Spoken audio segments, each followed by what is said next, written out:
Mari kita berdoa. Bapa Sorgawi, Bapa yang kami sembah dalam nama anak-Mu Tuhan Yesus, sungguh kami sangat bersyukur, berterima kasih kepadamu Bapa untuk segala kasih dan kebaikan kemurahan Tuhan yang Tuhan berikan kepada kami sampai dengan pagi hari ini, mana kami boleh tidur dengan tenang, bangun dengan selamat pada pagi hari ini tanpa kekurangan suatu apapun. Sebelum kami mulai aktivitas kami, izinkan kami untuk bersekutu dengan Tuhan, berdoa, memuji muliakan nama Tuhan dan mendengarkan kebenaran firman Tuhan melalui channel YouTube ini. Berbicara bagi kami Tuhan, nyatakan kuasa-Mu, nyatakan isi hati-Mu, karena kami telah siap untuk mendengarkan kebenaran firman Tuhan.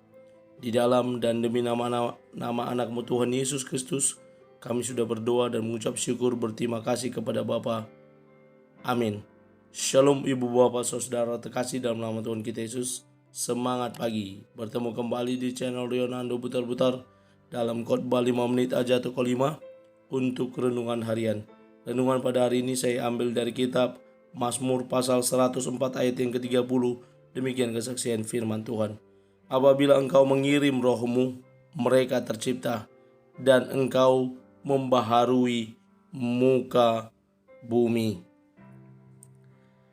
Diciptakan oleh roh. Ibu bapak saudara terkasih dalam nama Tuhan kita Yesus, pada hari ini masih dalam Pentakosta kedua, di mana renungan harian saya masih tetap mengambil dari salah satu ayat yang menjadi nats khotbah di ibadah Pentakosta yang kedua, sebagaimana silabus renungan harian dan khotbah di perayaan gereja-gereja HKI. Terima kasih.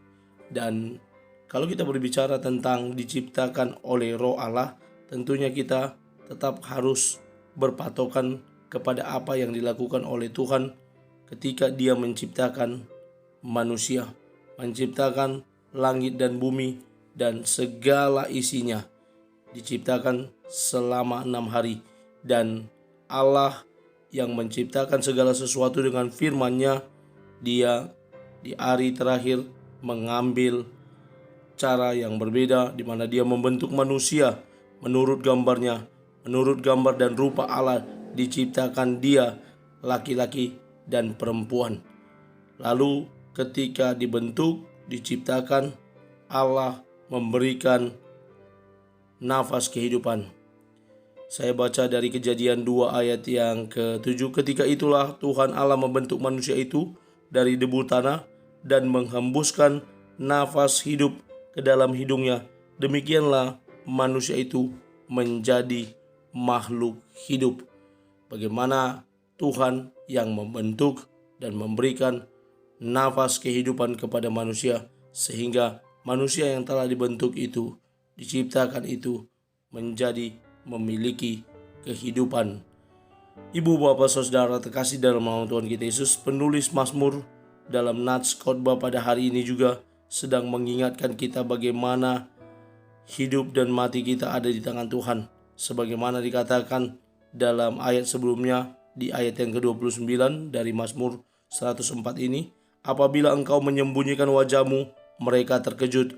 Apabila engkau mengambil roh mereka, mereka mati binasa dan kembali menjadi debu. Dan sampailah pada nats renungan harian pada hari ini, apabila engkau mengirimi rohmu, mereka tercipta, dan engkau membaharui muka bumi ini.